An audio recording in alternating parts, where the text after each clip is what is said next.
You're welcome back to my YouTube channel. The President just submitted a fresh request to borrow over 24 billion in 2025-2026 to fund our budget.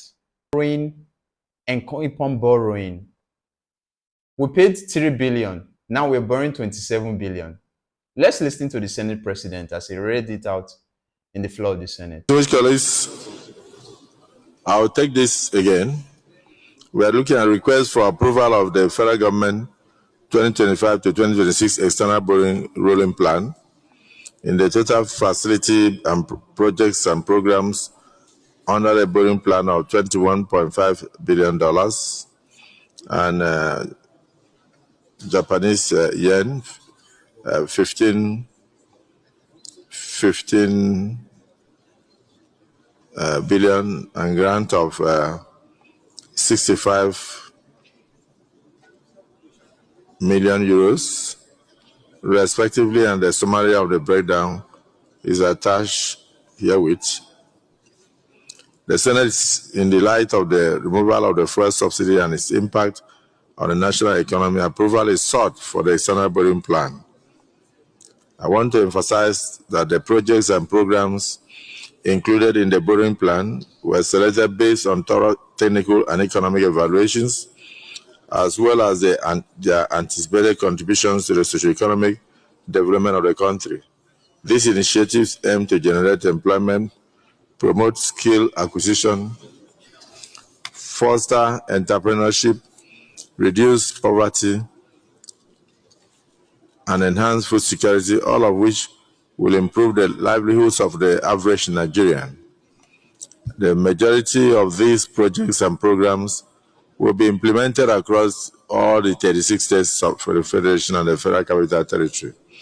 In light of the significant infrastructure deficit in the country and the vast financial resources needed to address this gap amid declining domestic funding, it has become essential to pursue prudent external borrowing to close the financial shortfall. These funds will primarily be directed towards critical infrastructure projects, including sectors of power, railways, healthcare, amongst others.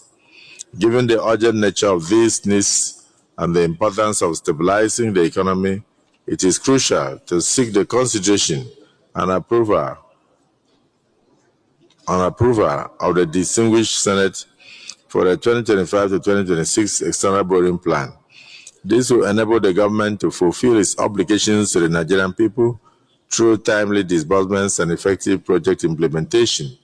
While I look forward to the consideration and approval of the Senate, please accept, distinguished Senate President and distinguished Senators, the assurances of my highest regards.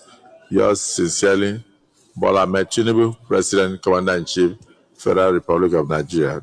Nigerians said on their S page, it said, despite Nigerians saving 7.5 billion yearly from the removal of fuel subsidy, the Tinubu-led government is seeking to borrow an additional 24 billion, pushing Nigeria's total debt to a staggering 182 trillion. That is nearly 802,000 per Nigerian. The president says the new loan will fund infrastructure, health, education, and agriculture. But critics warn that this mounting debt, coupled with declining oil revenue, is steering the country dangerously to a faster cliff. From January 2023 to date, President Tinubu has borrowed over 7.5 billion, with more World Bank loan already linked up for 2025. Yet, oil production country like Nigeria, they are expected to fall short, and debt servicing is choking Nigeria. You see, is this the cost of national development or crisis in the making? Simply say this is a crisis in the making, for real, because we keep borrowing with nothing to show on ground. It's not wrong with borrowing to fund infrastructural projects that will in turn pay for these loans that we are taking.